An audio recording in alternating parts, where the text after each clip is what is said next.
Hello and welcome. This is my dream video, part 3, where I explain the dreams that I was having when I was coming out of my coma. And I just want to thank you for being here. Thank you for watching if you have, the first and the second video. This is part 3. If you're just coming to part 3, you might want to watch the first and second, and that way you'll have a better understanding of what's happening in part 3. It's kind of like a continuing story. My dreams, you could actually hear my ducks. I'm sorry they're so noisy. Anyway, my dreams are one continual story. I say dreams as in plural, but really it was one continuous story that had a beginning and had an end. And there were a lot of weird, interesting things that took place during that time period. So I took 3 videos to kind of like explain it all, because it kind of all happened right after the coma, when I was starting to come out of it. And it lasted, to me, it lasted a long time. And as I'm kind of like writing these things out, I didn't realize how long it was. So I'm sharing it with you. This is part 3. Now, we kind of ended the part 2 with the 2 monitors that I was seeing in front of me when I was in my dream state, when I had my eyes closed. And then I would open my eyes. I opened my eyes and I would see the room. Now, really, I was in and out of reality. I was waking up, I was picking things up, but then I was going right back into a dream state. I was heavily on medication, and so a lot of the dreams were when I was coming out of sedation, and then they would have to actually put me back in sedation because I was doing things I shouldn't be doing. You have a bunch of motorcycles driving by.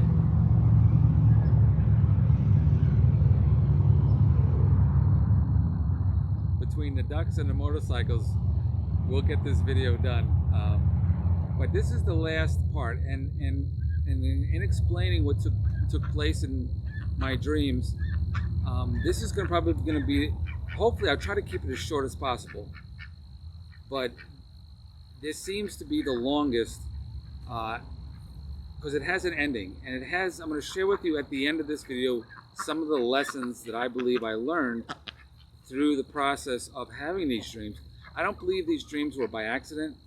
I do believe that it was part of coming out of everything that I have been involved with, things that I was seeing. It's amazing how the mind works to help you come to an understanding of what's taking place. When I was coming out of sedation, I did not know I was in a coma. So I was trying to figure things out. Why am I here? Why am I in this bed? Should I be here? Is it because it's something that I have done? What's going on in the world? And the whole time, I felt like I was under this great deception, and I was trying to get home. And when I mean home, I mean my eternal home, heaven. And I am a believer in Christ. I'm settled with understanding that He has paid the way by dying on the cross for my sins. So by His grace, I have access to heaven. So I wasn't afraid. I wanted to go. And so part of this, I did not realize while I was in this dream state, that I had a wife, that I had a family, that I had all these things. In my dream state, it was me and God. And me searching, with all these things happening, me searching to go home. And yet I wasn't allowed to. And I think in the last video I shared that when I would close my eyes, it was in this dark area. And like I said, even though it was dark, I wasn't afraid. And if anything, I felt more in control in that dark area than I did when I opened my eyes. Because even though I opened my eyes, I was still in a dream state, and I was strapped to a bed, and I couldn't get up. And I was trying to get out. And I shared with you that I thought I was in South Korea. At this point, when we pick up in part 3, I'm still in South Korea. I'm still in the bed. And in my dream state now, I'm spending more time in that dark area with the 2 monitors. One monitor was for my right eye, one monitor was for my left eye. They were big, giant monitors on each side. And at this point, the right monitor was the only one that was on. This one was off. And so things were happening on this monitor. And let me pick up. I'm going to read. I wrote things down. I did it a little differently this time. In part 1 and part 2, I kind of like wrote everything out. This time, I just wrote down the titles because I want to express to you, without having to read things and be locked into what I wrote, I want to express to you exactly my feelings as I was dreaming these things. So let me explain to you what was happening while I was in this dark area.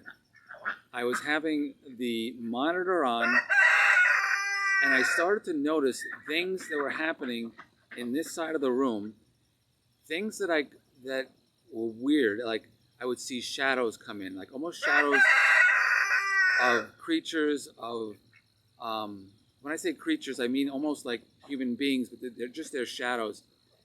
And I told you that I had special powers, that I believe I had special powers with my hands. Now, with my hands, I had that red oxygen infrared sensor on my finger to check my oxygen.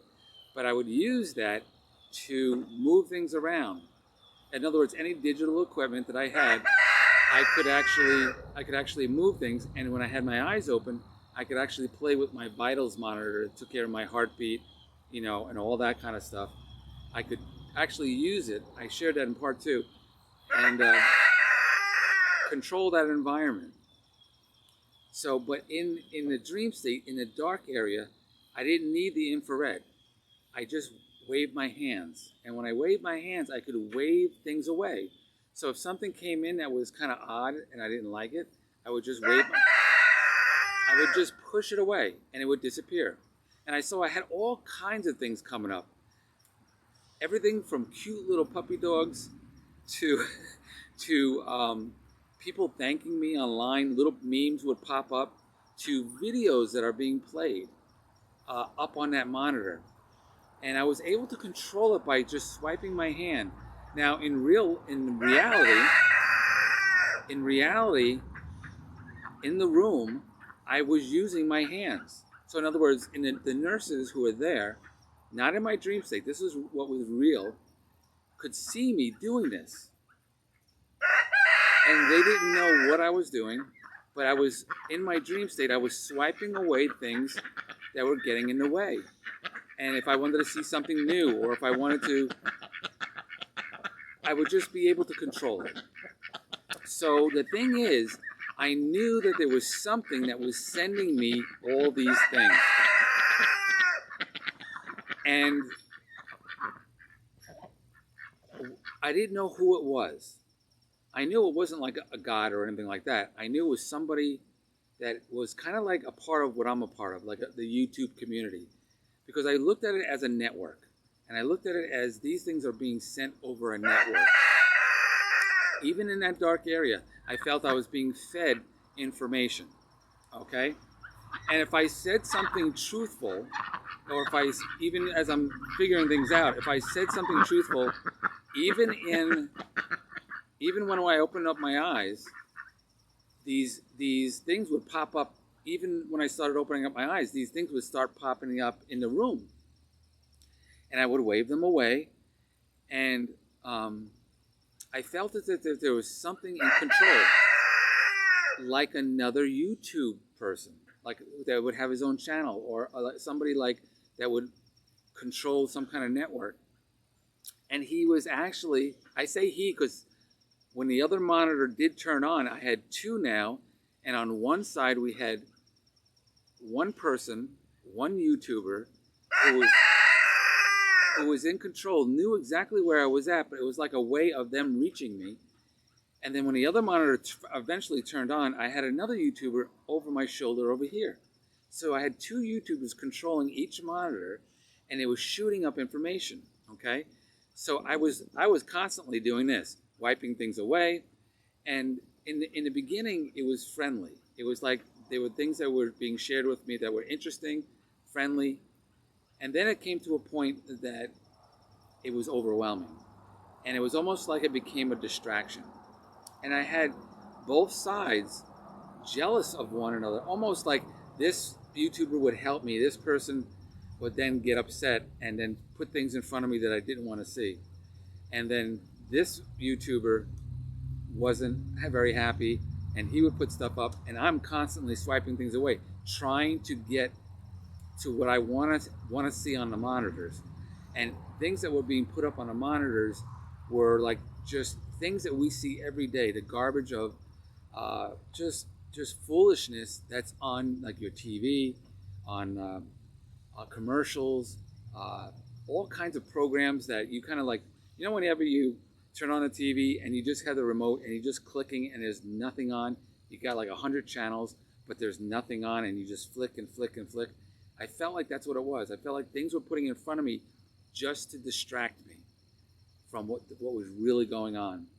And so, yeah, it became very overwhelming, and as fast as I was wiping things away, they would come and they would stream up, literally like come up and stream up from behind me and come in, and they started going above, outside the monitor, where they like encompassed this whole area, and so they were lining up in queue, like like when you put something, you want to watch something, and then you put like 5 videos that you want to watch in a row. Well, all of a sudden they started lining up, and so as fast as I'm swiping them away, they are lining up to be replaced, and I'm constantly swiping away. At the same time, I'm having all these interesting, strange things pop up, mainly from my right side. I know it sounds bizarre, but that's pretty much what that was taking place, okay? And when the monitors, before that really went full force, I was able to see in the monitors what was taking place in the hospital, from my room standpoint to the hallway. And I was able to control. So in other words, everything I'm telling you about, everything that was taking place with me shaking my hands, before that took place to an extreme, I was first able to watch the monitors in my room and control as if it was a video, where I could stop, pause reality, fast forward, rewind. I could put people in a room and stop and put them on pause while other people are doing things. It was kind of wild, but everything was digital. Everybody was digital. Everybody had a number, so you could see their number. And even so, they also had little tags, and on those tags, it would tell you where the video was coming from. In other words, they would have like little YouTube stickers on everybody, so you knew, okay, they're from a particular forum or a channel, and so in other words, I believe that everything I was seeing in that state was fake, and yet when I would go into and open my eyes and see in the room, I felt in one state that they were real. But yet I go back into that dark area with the monitors and I could control them. And I was like learning as you go. I don't know if you've ever seen the movie The Matrix. The first one. It's a trilogy. It's the first one. Now it's a very bizarre science fiction type of movie. But it kind of reminded me of that, where there's a reality and then there's not a reality. And a lot of people believe that they're living in some sort of reality that it's not. And in my dreams, it was that kind of thing where you could stop, control, move things around. And I'm going to just give you a little idea of one of the funny things that I kept bringing up, especially later on when my wife started coming and visiting me where I was awake, that I knew she was there. She was there every single day, but I didn't realize that. And so when I started coming out of sedation a little bit more, I was awake enough to see her in the room. I was probably there already 10, 11, 12 days. And I thought she's coming for the first time, but she has been there the whole time. But even when she started coming into the room, I thought she was digital. And I thought pretty much that in my control, I was calling her, bringing her in. And I told her right out, I said, first of all, I know you're not real.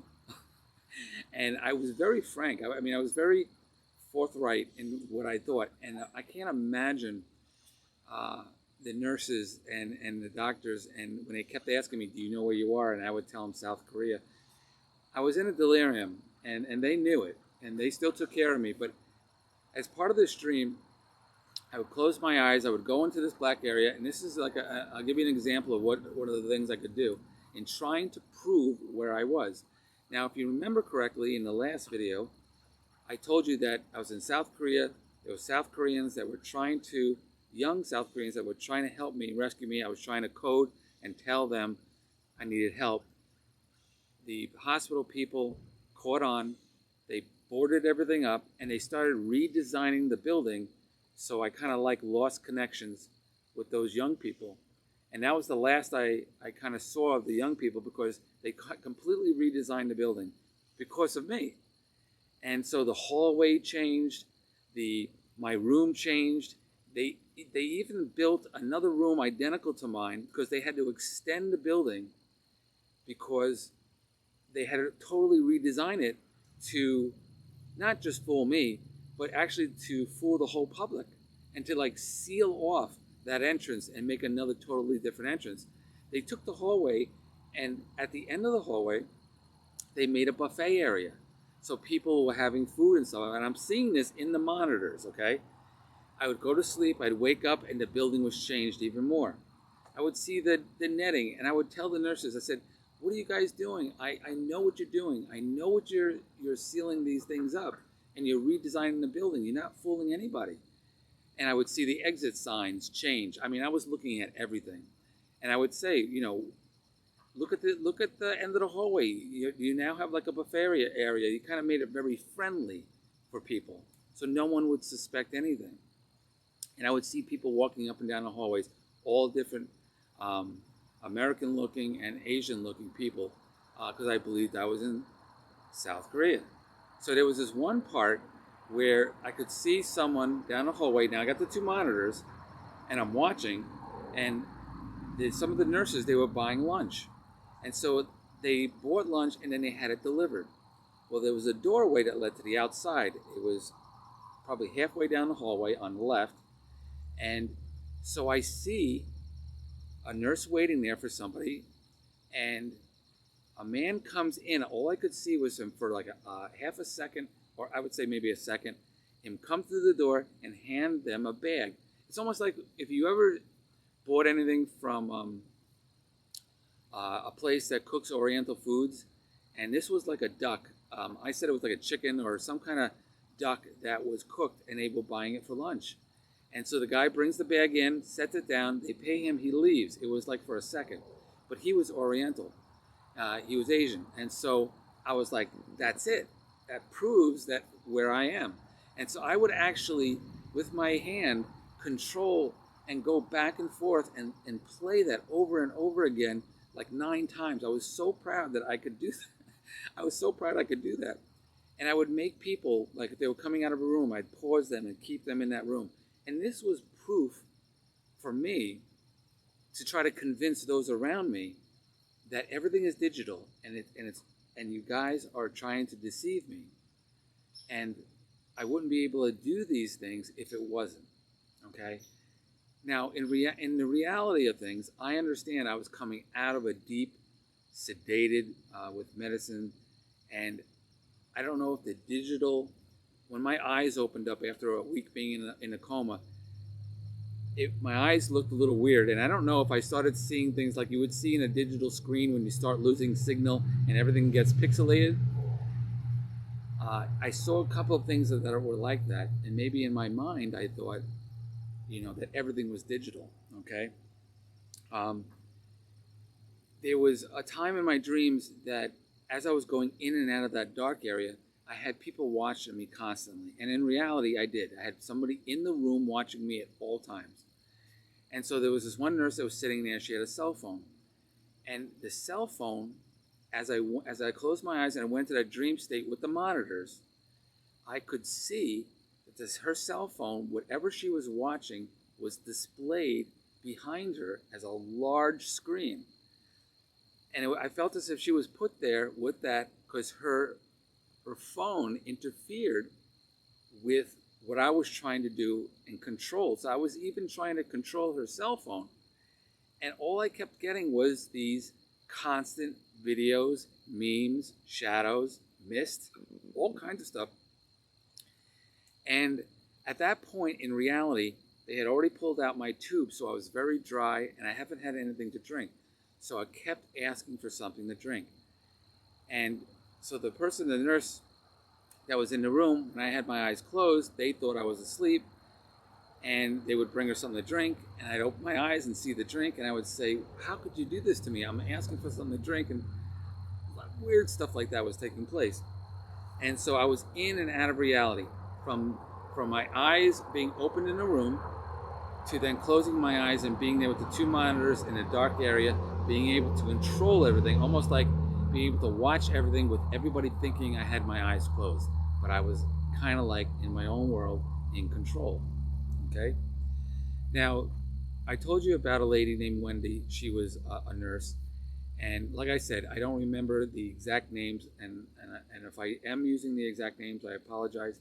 These were wonderful, wonderful people. If you're watching this part 3 video, I shared in part 1 and I shared in part 2. I'm going to share in part 3 that the doctors, especially the nurses, were wonderful, excellent. They took care of me. But in my dream state, I thought that I was being deceived and they were going to eventually take me out. And I didn't want to go out on their terms. I wanted to go out on my terms. You see, remember, I was looking to go. I was looking to go home. And so, but I wanted to go my way. And they were doing all these different things that were like kind of going around and about. And that bothered me when I was pretty much giving them the way to just take me out so I can go home.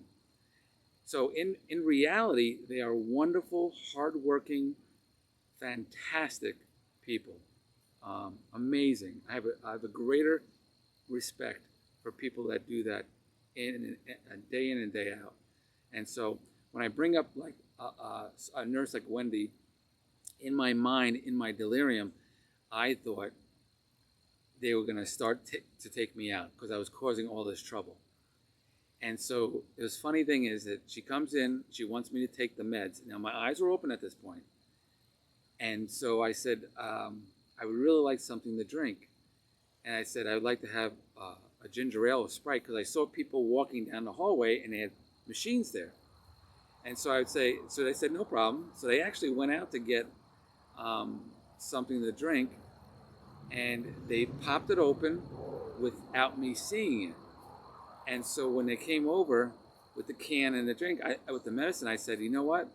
I really wanted the sealed can because I don't know if you have something in there that's going to take me out. I already told you how I wanted to be taken out.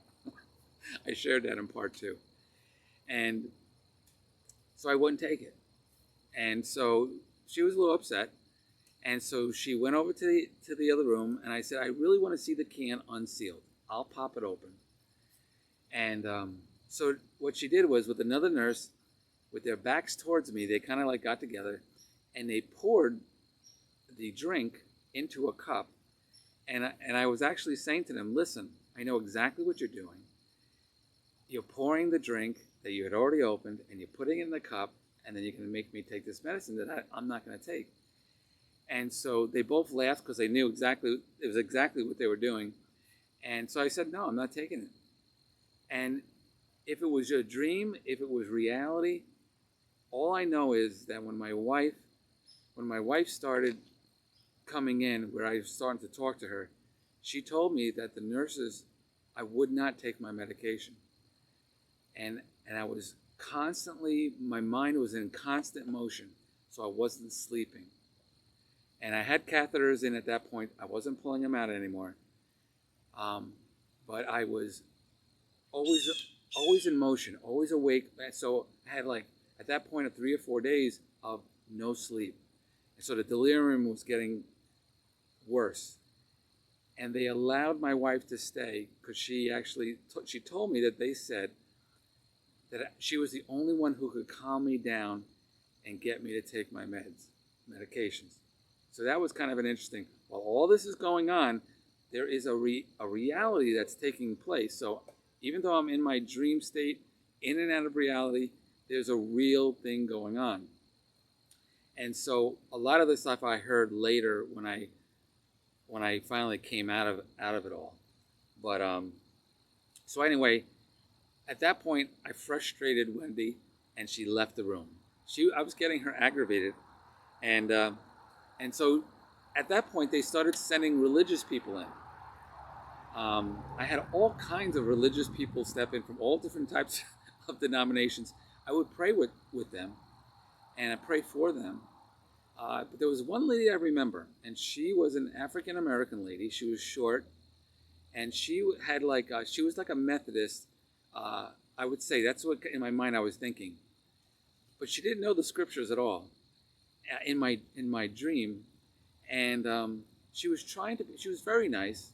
She was trying to calm me down and talk to me, but I was trying to explain to her my belief and what was going on, and she just nicely just let me talk. And so I would share with her different things in the scripture, and she would just be completely quiet. And I realized, she's supposed to represent a religious denomination, believing in Christ, believing in this, but she doesn't even know what she believes, or she believes something and has no backing to it, like the scriptures. And I told her right out, I said, listen, you don't even know your own scriptures. Why do you believe what you believe? And it came a point that she and Wendy were in the room, and at that point I was causing so much trouble, especially with the power I had on my finger with the oxygen sensor, with the infrared light. I would use that all the time, and that was like when I had my eyes open, I felt like that was my power. At that point I was causing so much issues that the nurse wanted to take it away from me. She wanted to take it off my hand, and I wouldn't let her. And so that lady who was the Methodist lady, she was in the room, and the nurse asked her to help her. So when they came to one side of the bed, I would take my hand and put it on the other side. And then when they went to the other side of the bed, I would put my hand on this side of the bed. So I kept them going back and forth until both of them tried to get up and get me from both sides. I think this really happened. I think this is why the next day I woke up with mittens on my hands. They finally got me where I had no choice. They had my arm and they had to take it off. But weird things were happening like that, okay?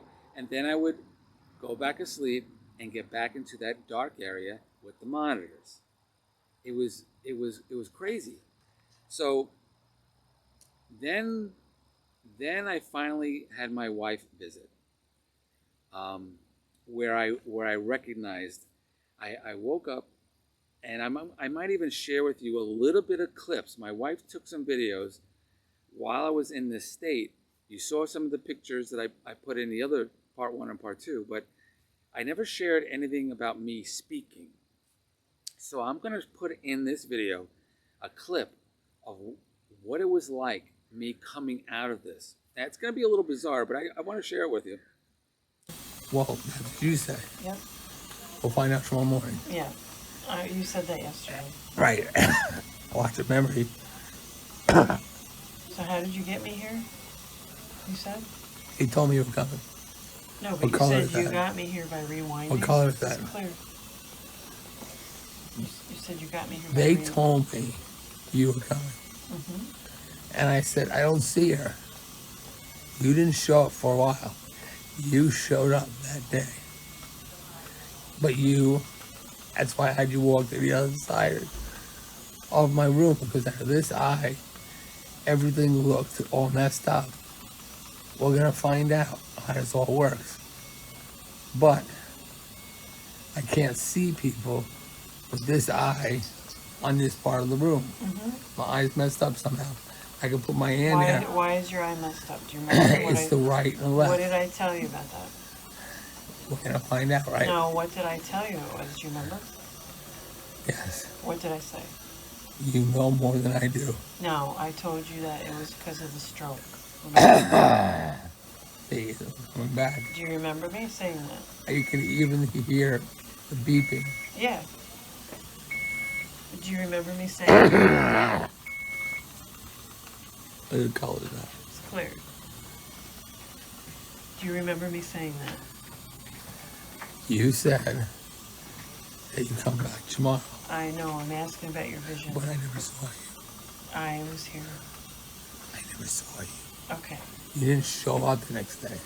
Yeah, I did. No, you didn't. I showed you the video. You just did. And you can hear me talking about it. Right. I didn't see that.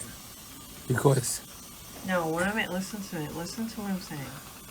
Listen. Why is your eye looking funny to you? What did I tell it you? doesn't look was? funny. Yeah, you said you can't see out of part of your eye. Right. And why is that? I don't know. Remember, what did I tell you happened to you? It's not a heart attack. What was it called? A stroke. A stroke. So your brain is sending weird messages because of it. It's not that there's anything wrong with your eye. It's the way your brain is transmitting information right now. Right. Okay? So that's it. When you say that, you know what I see in my public eye? Yeah. YouTube. Yeah. Well, you're coming off a trauma and medicine, and this wasn't just Frank passed out and he 9 times I had a guy listen. come. This wasn't just Frank passed out. He doesn't feel good. This was literally Frank is being kept alive on multiple machines for a week. Right. I'm thankful for So that. it's normal that you're going to be confused. Okay. And I'm going to have these Yeah, wild right. dreams. Exactly, but that's what you have to remember. So just remember that. And I'm videotaping this now so I can show you this tomorrow in case you forget, okay? All right. Because that helped you when I showed you. Right. And I can see shadows Yeah. as people walk the Is walk. it scaring you or? No, Oh, okay. it's helping prove to me Right. information. And your Which brain I is need. trying, and you know you, And I okay? feel this, I can see this, but I hear the beeping of, That's the IV. okay, So these are monitoring your heart, right? okay? And why is the IV beeping? Because it was just getting low and they have to refill it. Oh, the IV. Yeah. Nothing major. Well, there's a reason why I know how. I told the evil Dan, I said, I use my remote. I said, I know how to control these monitors. I know technology. They're all hand done.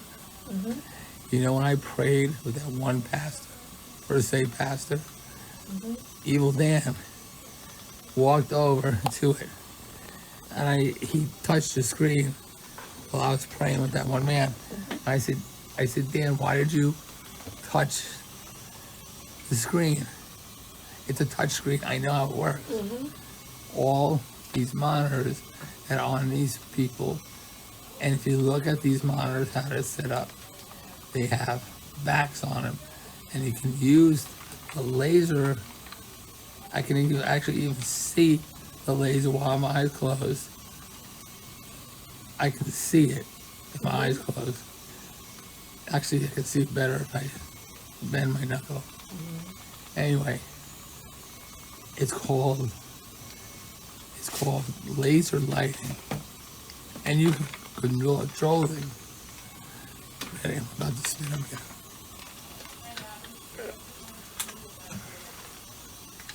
Came up. Nothing. Feels like milk. Yeah, so. This was happening, and that's how I made the guy with the chicken come 9 I don't want times. to hear about the chicken. I again. know you don't want to hear about it, but I'm so proud that I made the guy come 9 times. I had a lady stuck in the door. She didn't move for about 5 minutes.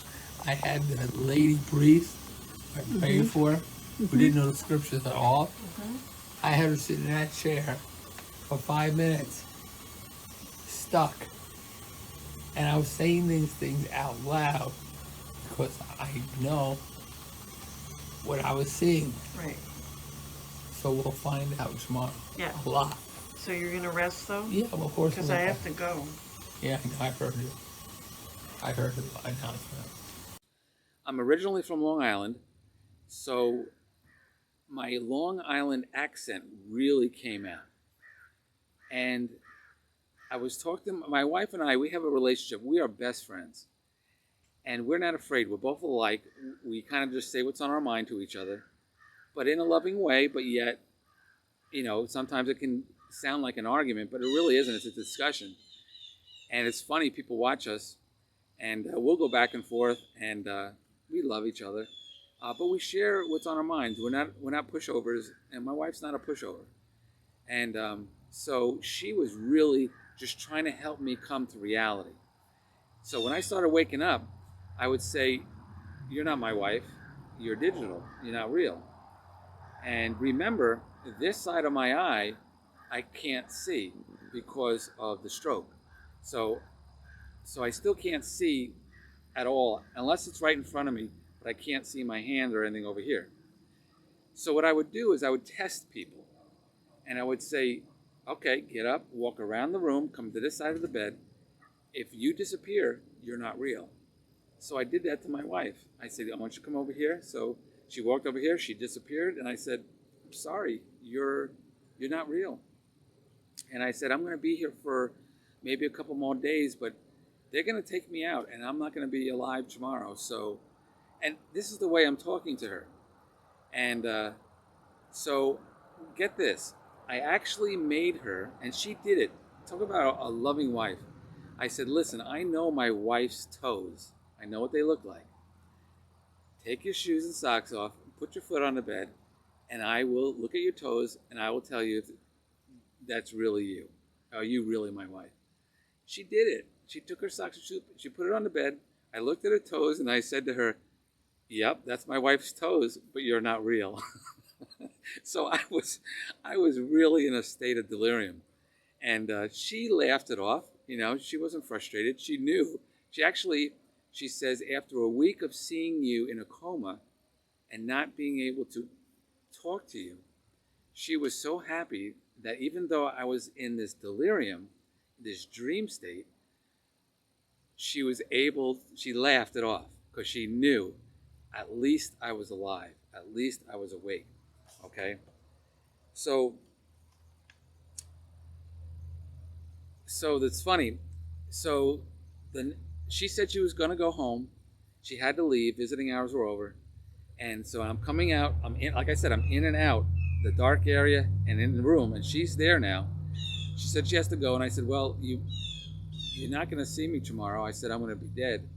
She says, you're not going to be dead. You'll be here, and I'm going to be visiting you. And I said, well, we'll see. And she said, well, let's make a promise. And so we made a pinky promise. And this was the day before.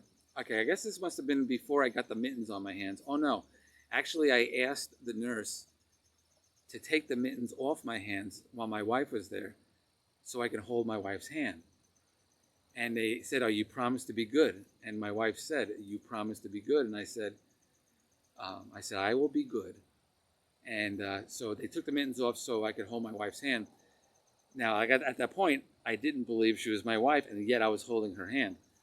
So we made a promise, a pinky promise, that if she was right, and I was going to be alive the next day, that I would take her out to dinner, whatever she wanted, expensive restaurant, whatever, and I would take her out to dinner. And she said, well, if you're right, what do I get? And I said, well, if I'm correct, you'll have a nice funeral. I'll have a nice funeral. She'll have a nice funeral to go to. So this is how crazy I was talking. And like I said, I was still believing that everything was digital. I thought my wife, told her, you have a number on your head, above your head. I was seeing all these things. I had memes. Like if I said something that was correct, it was almost like the YouTube community was sending me gifts in forms of memes and rewards. And I would say, thank you, thank you, thank you. And I would swipe them away. While my wife is sitting in the room, I'm doing all of this. So my dreams started coming into reality, and reality into my dreams. Okay, so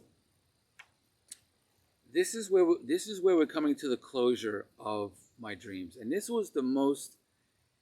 Remember, there were things coming up as I was in this dark area with the monitors on. I was constantly swiping things away, things that were being put in front of me, and at the same time, when my wife left, the room got dark. When I opened my eyes, it was nighttime. They dimmed the lights, put me to sleep. I would wake up and I would see the nurse sitting there or somebody else coming in. I was having a conversation with a nurse. But I always knew that there was going to be a time because I thought I was going to be gone the next morning. And so this is where we're coming to the closure of right before I really came back to reality. And it was this, I was in the dark area and I had the monitors in front of me. And the monitors went up high and they split apart so that there was a big piece in the middle that was just black. So you had monitors that were spread apart. I would open my eyes, and in the room it was dark, but I felt as if they were going to take me out that evening. And so when I closed my eyes, I knew they thought I was asleep, but I had the monitors to watch what was going on. And I saw Evil Dan come in the room, and they injected something into my IVs that would take me out. It was at that point I knew that I was going. And the monitors were up high, separated, and beyond the monitors, I started seeing like a gold city. Almost like I thought it was heaven. That's what I thought it was, and that's what I was thinking. And so I would call, I was like trying to pull it towards me. And I was like, finally, I'm going to go. They're taking me out, and I'm going to go. And two, when they put the stuff in my IV, I could hear them talking, and they were not saying nice things. And they were like, finally, get rid of this blankety blank. And but in my dreams, I didn't care because I saw this like almost like it was very fuzzy. It wasn't clear, but it was gold, and I knew it was something great, and it was like my destination. I wanted to get there. It started getting closer and closer up behind the monitors, and the monitors, I didn't know what was on the monitors at that point. I was focused on that gold city. And it came close enough where I was ready to jump. I wanted to jump over. And all of a sudden, in reality, I coughed. And I coughed up bile because my stomach, in reality, my stomach wasn't working the way it should. And I coughed up, it woke me up. And in reality, it woke me up. And I instantly closed my eyes back again. And it was gone. Except now instead of two monitors, it was one really long, wide screen monitor. One right across the... And it was at that point that it was playing a video. And the video brought me back to 2020. Now, I shared in the other videos, I thought I was in the 70s, the 80s, the 90s. Why wasn't I in 2020? I knew that, but in my dreams, I wasn't there. I was always outdated. But at that point, when I coughed, it woke me up, and I wanted to go back. That gold city was gone, and that big widescreen monitor was up, and it started playing a video that I watched, and I felt like it was like for 20 minutes. It was almost like it was like a lot of different clips of what was happening in this world right now in 2020. And now in my dream state, I could open my eyes a little bit because I knew that they had put poison. I forgot the name of the drug. In my dream, I remember the name of it, but I can't remember it right now. But it was a drug that would take me out. When I coughed, they realized I was alive, and they snuck in from that side closet that I talked about in part 2, and they put like almost like an antidote in because they knew I was awake and that I wasn't dying. And where I should have. And they put something in that would reverse the poison or a lethal dose of some type of medication. And they snuck out. And I saw them. And I saw them sneak out. But they like try to hide it. And but I would close my eyes and I kept watching this video. And if you want to know what that video was about, it was about the deception or the control of the media. The control of what we see, things that are being displayed in front of us that we believe is truth, and it's not. And that a lot of the things that we're watching, that we're seeing, is controlled by a very small group of people. And the video was a pro video. When I say pro, I mean it wasn't, it was like explaining what was actually taking place. So in other words, it was revealing the deception that's going on every single one of our televisions at home. In other words, what we watch on that television is so deceiving, and we don't get it. We look at it as entertainment. We look at it as truth. We look at it, and a vast majority of those in our culture just believe whatever is in front of them. And they don't realize behind it is somebody that's controlling it to control us. And so, in other words, it was almost like when people talk about being red-pilled, or when people talk about being awoken to what's really taking place right now in this world, that's what that video was about. And so when the video was over, it just went blank. At that point, that dark area disappeared. And I started seeing more in what was in the room. Now, I was still in a dream state. I still believed everybody was digital. I still didn't believe my wife was my wife. But that whole dark thing stopped. In other words, I was not given the opportunity to go or to leave. And I was a little upset about that because I missed it. Because I was ready to jump. I was ready to go. But what was revealed to me instead was the deception that's going on in our world right now, right before our eyes. And so when I woke up to that fellow Evil Dan came in the room, and he acted like there was nothing going on. And I whispered in his ear when he came close. I said, "Can you just come a little closer?" I whispered in his ear, "I know what you did." Because he was the one that put the heavy medication in my IV that would take me out. At that point, he left the room. Eventually, he came back, and he said to me, "Frank, I believe you. I believe everything that you've been telling me." And he said that because he saw how I didn't go. That what they tried to do wasn't working. And no matter what took place, what I was saying was truth, and it was real. That made me feel so good because I felt as if he finally came around. And I actually had a compassionate, even though I called him Evil Dan, there was a compassion that I felt towards him. And at that point, my wife came back in the next day, and she told me that, "You see, you're still alive." At that point, I was still questioning her. I actually felt her face. I said, I was doing a lot of weird things for her to prove that she was real. And how, at that point, I was away from the dark area. I was still swiping things away. I still saw little puppy dogs and kittens, and I had an old man sitting at the edge of my bed. None of them were there. None of them were real. But I still saw that at this point. I was hallucinating those things.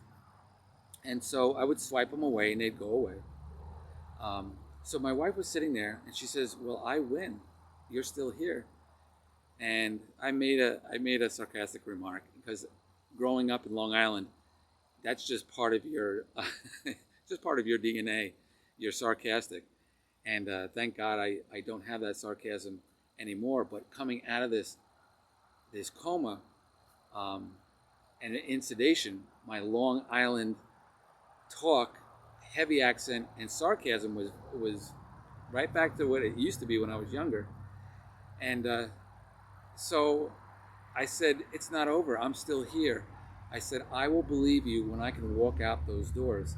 And so she cracked the joke about, oh, sure, now you're backing off on your bet, your pinky promise. And I said, no. I said, but I just want to see outside the door.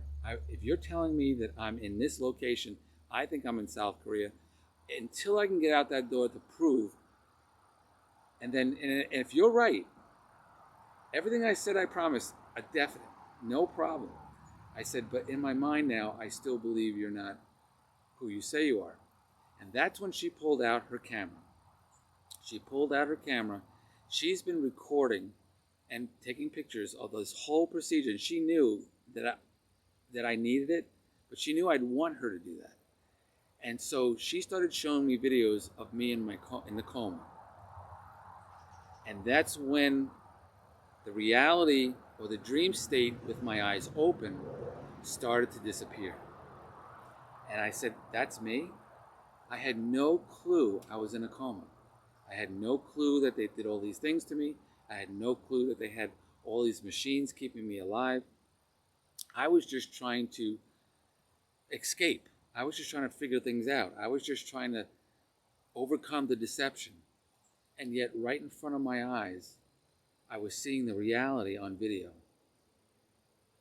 And it really struck me that this is truly, really what's happening. And what it did to me was it showed me that my own eyes can be deceived.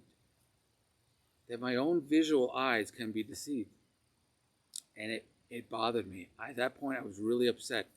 And I closed my eyes, and I would not open my eyes. For 2 days, I did not open my eyes. And one thing I noticed that, even though my eyes were deceiving, my ears were constant. So in other words, I could hear what's happening in the room, even with my eyes closed, and that never repeated itself. That never had a number or a digital. It was constant. In other words, my ears was telling me the truth. And so was my nose. I could smell things. Like, remember the chicken, that oriental duck chicken that was delivered that I was saying I could rewind and fast forward? I did that 9 times. I was so proud of that. But they actually showed me, they actually brought some of the chicken to me to show me that it was real, and they put it under my nose. I could actually smell it. So I don't know what was in the room at that time, what food was in the room, but I could smell it. But my ears would not be deceived. So I would listen, and I'd keep my eyes closed. Well, that day finished, and my wife came again the next day. I was so upset with myself. I was so upset that I felt as if I was deceived. I was letting my eyes deceive me as she showed me the video of what was really taking place. All these people, all these nurses were not trying to take me out, that they were loving me. They were taking care of me. And I felt so guilty. I felt so upset at myself.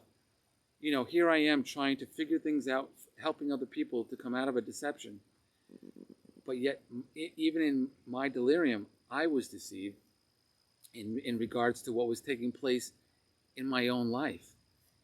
And it was as if God was saying this to me. It was like he was showing me that you got to be really careful about what you see. And with that video that I watched on top, it was showing me that people can be deceived by what's being portrayed in front of them. That even me, I can be. How many years have I been deceived by all these people that put things on the media and not knowing what was truly taking place behind the scenes? Now, how would I know? But it was starting to come out, and the truth was coming out, and I was starting to see the truth of what was truly happening to me. And so it was very upsetting. But my wife, she had a way that she wanted to share with me a song. She said, I knew that this would help you come back to reality. I was on my way. And she has earbuds, and she put them in my ear. She said, I don't want you to open your eyes. Keep your eyes closed. I want you to just listen to this song. And it was a song that she played. It was from a Broadway play. It made into a movie. And I think I shared this with another video, another Frankly in 5. But it was from the play Les Miserables. I'm not sure if I'm saying this right. But It was about the French Revolution, and it was about the song.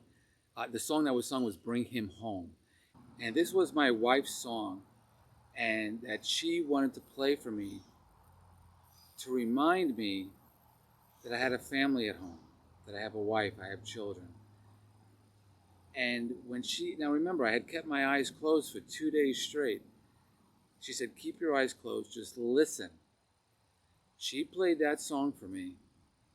And remember, I wasn't sleeping. So this is like the fourth or fifth day of coming out of this. This was her way of reaching me. And she played this song in my ears. And once she started playing this song, Bring 'Em Home, it was her way of saying, honey, I want you to come home. It was her prayer to God, not knowing what was going to take place, that it was her prayer. The song is a prayer. And it was a song about bringing him home. And it was her way of saying to God, bring me home, bring Frank home. And not knowing that there were thousands of people praying for me, not knowing that she's doing these YouTube videos to keep everybody updated, not knowing any of this, I started to remember my family. I started to remember my children. And when that song was playing, I broke and I wept. And I wept and I wept and I wept and I cried. And it released all that tension, all that pressure. And it was after that I asked her to play a couple of other songs, if she would, that reminded me of my relationship with her. And then also reminding me of my sons and my daughters. And it was a way for her to bring me back to reality. And she knows me, and she did it. And thank God she did. It was at that point I was awake. It was that point that I let go of all those dreams. I believed that she was real. And even though I wept because I felt that I was under such great deception to myself. And so I know the video is long. I told you it was going to be a longer video. It was part 3 because I want to finish it up. And I want to share with you before I close the lessons that I believe I learned through all this. And 4 lessons I want to share with you. The first one is that you can be deceived. You see, we have pride and we don't think we can be deceived. We can be. First lesson, that I can be deceived, even from my own eyes. Okay? I need to be aware. Second lesson is listen to your wife. My wife knows me better than I know myself. She can see me from every angle. I can only see me from what's ahead of me.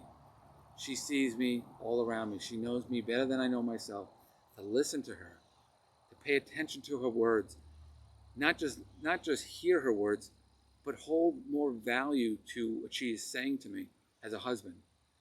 And just she knew how to reach me, and she used that song to release all that pressure, and she did it. So who am I to just listen to her words and just do what I want to do?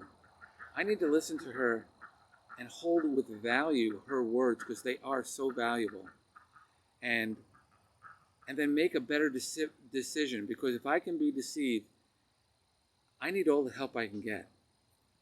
And my wife is there to be that help to me, and she's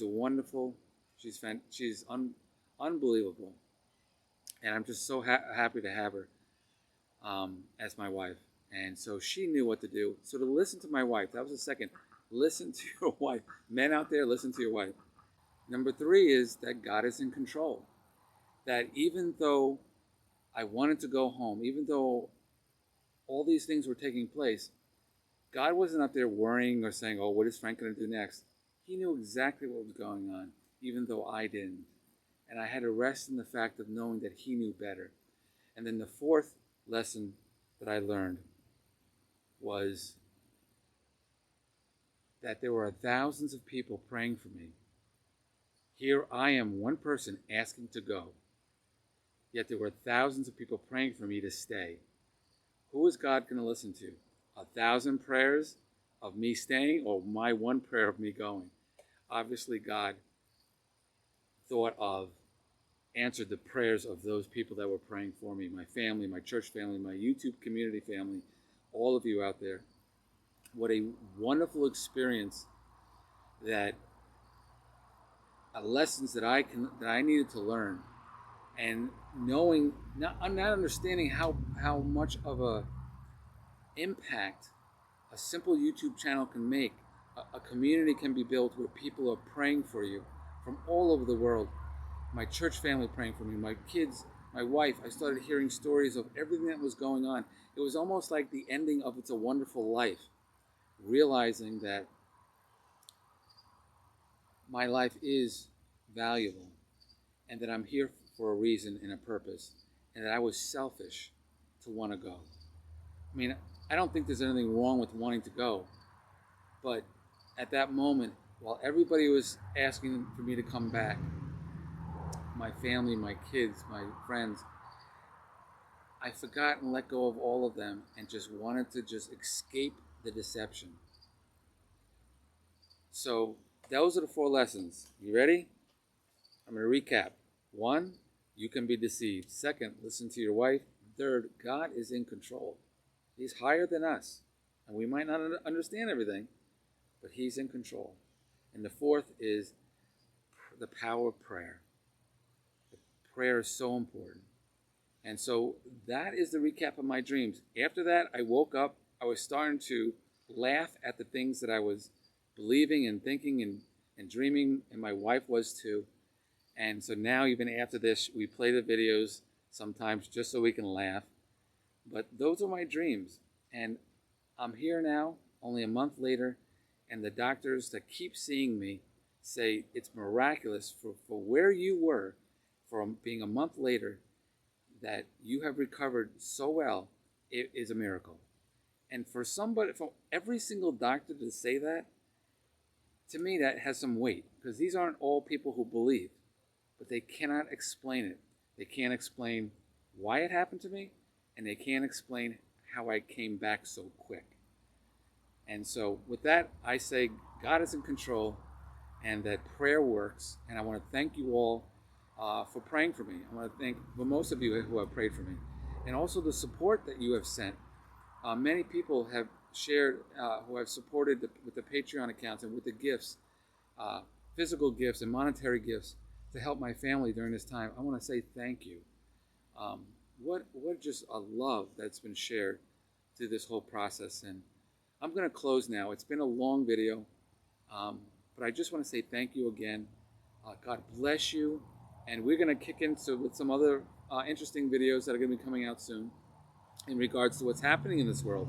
Because if we're being deceived by what's in front of us, we need to move forward. And if God sent me back to be a help to you in this world right now, as all these crazy things are taking place, then so be it. And I just got to use more wisdom, and I got to listen to my wife more. Okay. With that, I'm going to close, and I'm going to say God bless and have a wonderful evening.